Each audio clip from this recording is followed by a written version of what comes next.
tidak taat itu adanya penyesalan. Di lampu merah ada orang naik Ferrari, naik Alphard, sementara kamu di rumah hanya mobil butut, kadang malah tidak punya mobil. Jadi kekayaan rohani itu dimulai dari mana? Dimulai dari taat. Cara berpikir itu taat, bukan maksiat. Sekali Anda cara berpikir maksiat, maka adanya hanya penyesalan.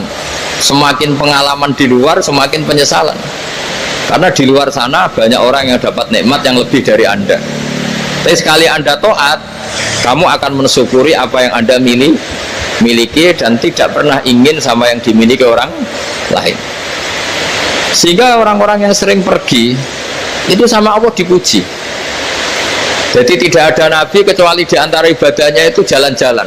Fasiru fil ardi. Sehingga semua nabi itu mesti pernah melakukan perjalanan internasional. Rasulullah Muhammad SAW pernah jalan-jalan sampai ke Syam, padahal beliau orang Mekah. Nabi Ibrahim yang orang Syam pernah perjalanan sampai ke Mekah. Karena di antara kearifan itu ya dimulai dari apa? Jalan-jalan. Tadi kamu ngerti orang yang macam-macam. Makanya di antara kebaikan umatku kata Nabi itu siyahah fil ard, sering berkelana. Tapi tentu untuk mengambil pelajaran. At-taibun al-abidun al-hamidun as-saihun. Nah, agama mensupport itu. Sehingga kata Nabi, jika ada orang kok sholat qobliyah, ba'diyah semuanya di masjid, sama Nabi ditegur, la taj'alu buyutakum kuburan, rumah kamu jangan jadikan kuburan, harus dapat jatah apa? Sholat. Kata ulama, kalau ada orang sering sholat di satu titik, itu ditegur, kamu harus ganti titik yang lain supaya saksi bahwa kamu di bumi sholat itu banyak. Jadi kita ya punya nilai positif juga tentang apa? Karena kita sering siyahah, kalau bahasa Arabnya itu sering keluyuran, saksi kita kebaikan juga banyak. Tapi pesan saya paling pokok tadi ya, jadikan komunitas kebaikan itu punya nilai jual.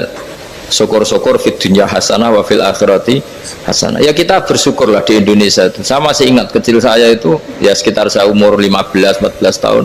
Setiap mau pergi itu pesannya orang-orang yang sering pergi itu jangan masuk terminal jam ini, di perapatan ini, karena yang namanya preman itu dulu dominan. Sekarang sampai jam 2 ada orang pakai jilbab, kadang ya orang pakai peci, yang nggak pakai peci pun ke musola sholat terus. Yes, pokoknya kebaikan itu jadi komunitas dan jadi nilai jual. Bahkan tadi misalnya ibu-ibu yang pergi malam itu kan mesti ada orang-orang yang jadi langganannya karena terkenal apa? Amanah. Yang dititipi anak juga pilih orang yang terkenal apa? Amanah. Nah, nilai amanah ini harus kita jaga terus supaya kamu ya bisa bekerja, orang lain juga nyaman karena amanah tadi, Allah juga senang karena amanah itu perintahnya Allah Subhanahu wa ta'ala.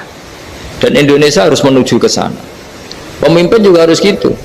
Pemimpin bawaannya amanah, bawaannya apa, yang memilih dia juga senang karena nggak malu lah. Tapi kalau kita milih ternyata kita pilih tahu-tahu ditangkap KPK kan ya malu gitu. Dulu kita kampanye mati-matian ternyata dia ditangkap KPK. Tapi kalau dia amanah kan ya senang.